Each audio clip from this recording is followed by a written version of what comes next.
Hello everyone, स्वागत है आप सभी का एक बार फिर से हमारे YouTube channel R N classes में। और मैं इस चैनल पे एक नया सीरीज ला रहा हूँ जिसमें मैंने ल्यूसेंट वस्तुनिष्ठ सामान्य ज्ञान का टॉपिक वाइज डिस्कशन करने का निर्णय लिया है।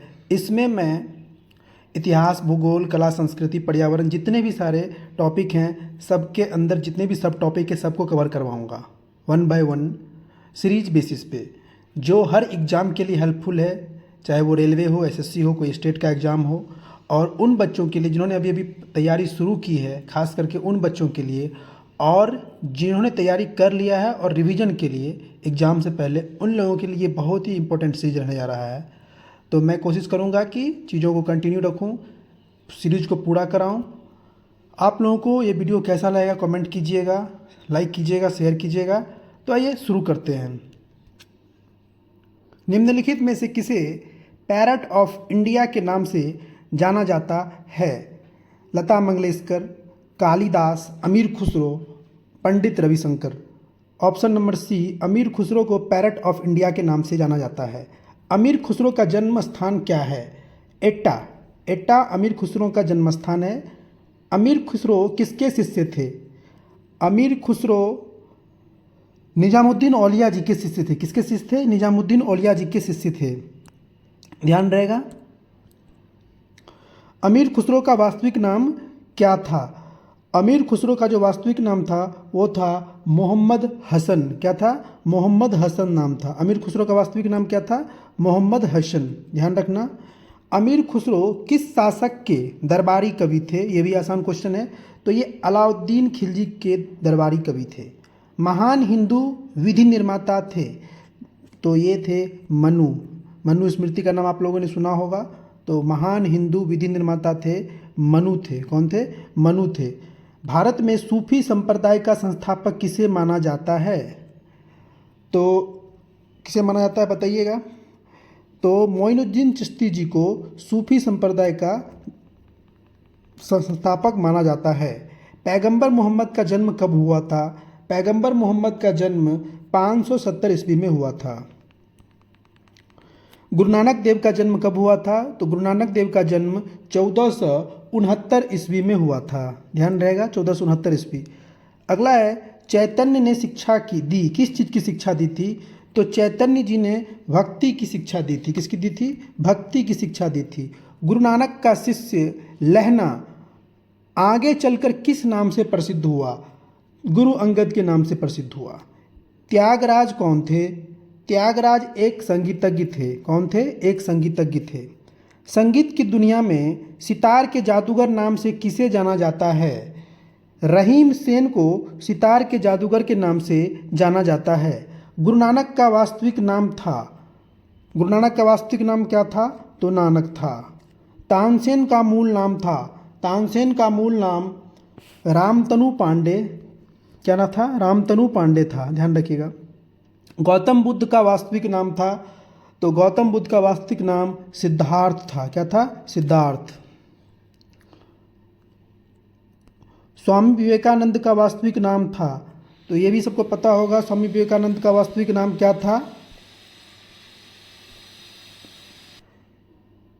स्वामी विवेकानंद का वास्तविक नाम था नरेंद्रनाथ दत्त। क्या था? नरेंद्रनाथ दत्त था। अगला क्वेश्चन है, कन्फ्यूशियस का वास्तविक नाम क्या था?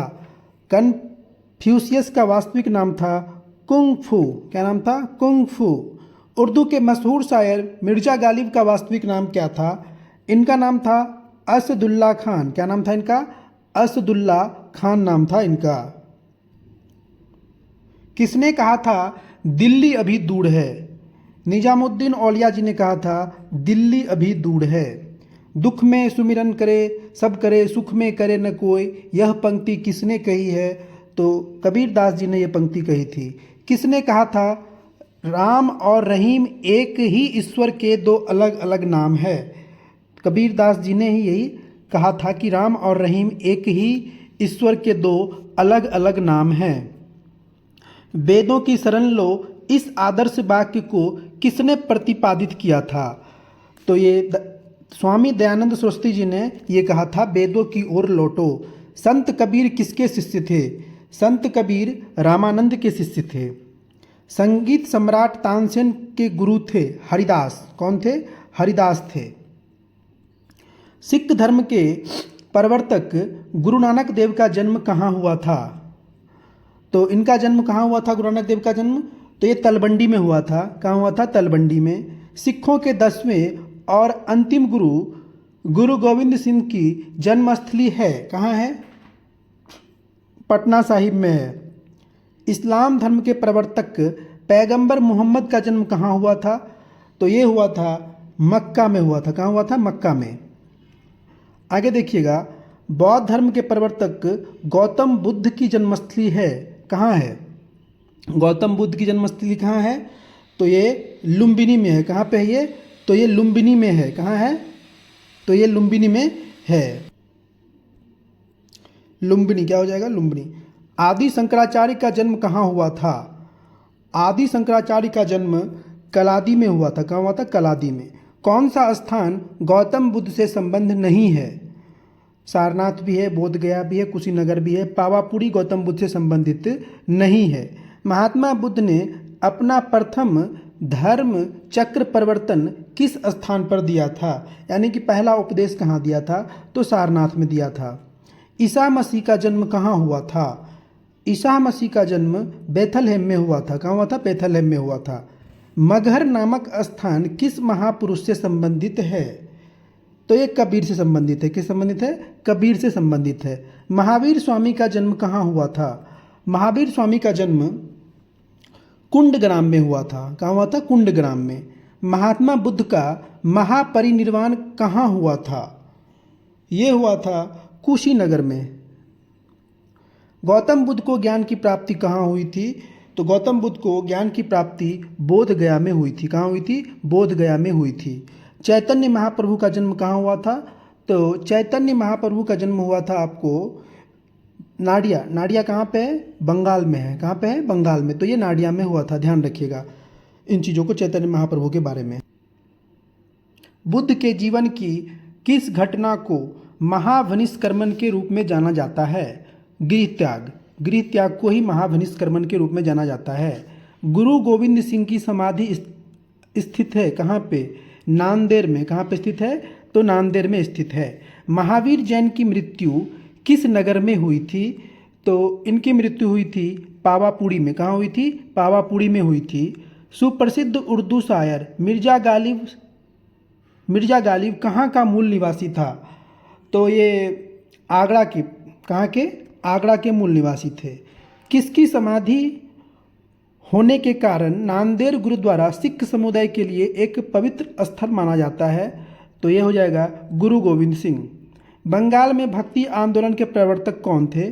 चैतन्य महाप्रभु थे। कौन थे? चैतन्य महाप्रभु थे। शिकागो के प्रसिद्ध विश्व धर्म सम्मेलन में भारत का प्रतिनिधित्व किसने किया था? सबको पता है, स्वामी विवेकानंद जी ने किया था। भारतीय पुनर्जागरण आंदोलन के पिता कौन थे? तो ये राजा राम मोहन राय जी थे। महाराज शक्ति पाल के महल में मृत्यु हुई थी। किनकी मृत्यु हुई थी? तो महावीर स्वामी जी की मृत्यु हुई थी। संगीतज्ञ एवं ध्रुपद गायकी तानसेन को कंठाभर वाणी विलास की उपाधि किसने दी थी? तो अकबर ने उपाधि दी थी। किसने दी थी? अकबर ने दी थी। स्वामी विवेकानंद को विवेकानंद की उपाधि किसने प्रदान की? महाराज खेत्री ने। किसने? महाराजा खेत्री ने प्रदान की थी। निम्नलिखित में से किस भक्ति संत ने अपने संदेश के प्रचार के लिए सबसे पहले हिंदी का प्रयोग किया? रामानंद जी ने। किसने? रामानंद जी ने किया था। कवि संत कबीर दास का जन्म 15वीं शताब्दी के आसपास कहाँ हुआ था? तो ये काशी में हुआ था। कहाँ हुआ था? काशी में हुआ था। महावीर का जन्म किस राजघराने में हुआ था? महावीर का जन्म क्षत्रिय राजघराने में हुआ था। बुद्ध किस वंश से संबंधित थे? तो बुद्ध शाक्य वंश से संबंधित थे। किससे संबंधित थे? शाक्य वंश से।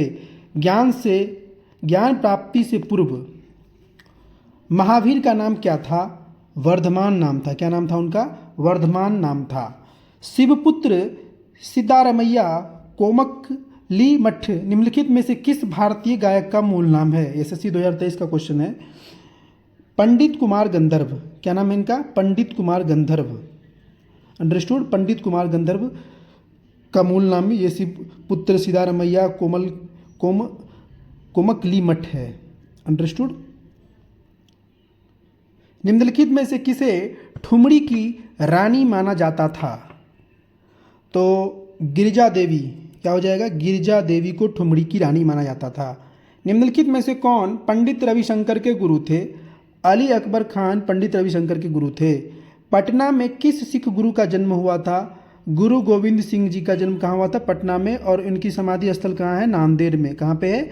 नांदेड़ में है। निम्नलिखित में से किसने गुरु ग्रंथ साहिब को सिख धर्म का एक पवित्र ग्रंथ और सिखों के अस्थायी गुरु का दर्जा घोषित किया? तो गुरु गोविंद सिंह ही ने किया था। सिख गुरु अर्जुन देव किसके शासनकाल में थे? तो ये जहांगीर के शासनकाल में थे। निम्नलिखित में से किस गुरु ने खालसा पंथ की स्थापना की थी? तो गुरु गोविंद सिंह जी ने खालसा पंथ की स्थापना की थी। राग मियाँ की मल्हार का रचयिता किसे माना जाता है? तो ये किसे माना जाता है? तानसेन को। किसे माना जाता है? तानसेन को। महावीर की माता कौन थी? महावीर की माता का नाम त्रिशला था। भारत में सितार के उस्ताद के रूप में किसे जाना जाता है? तो पंडित रविशंकर जी को सितार की उस्ताद के रूप में जाना जाता है। प्रार्थना समाज के संस्थापक कौन थे? प्रार्थना समाज के संस्थापक थे आत्माराम पांडुरंग जी थे। आर्य समाज के संस्थापक कौन थे? तो ये कौन थे आर्य समाज के? दयानंद सरस्वती जी थे। राजा राम मोहन राय किसके संस्थापक थे? तो ये ब्रह्म समाज के संस्थापक थे। ये तीनों बहुत ही आसान है। रामकृष्ण मिशन की स्थापना किसने की थी? रामकृष्ण मिशन की स्थापना किसने की थी? तो ये स्वामी विवेकानंद जी ने किया था। अंडरस्टूड? निम्नलिखित में से किसे हिंदुस्तानी संगीत के राग और धुन तैयार करने का श्रेय दिया जाता है? तो तानसेन को दिया जाता है। तो ये था हमारा कला और संस्कृति का टॉपिक नंबर 1।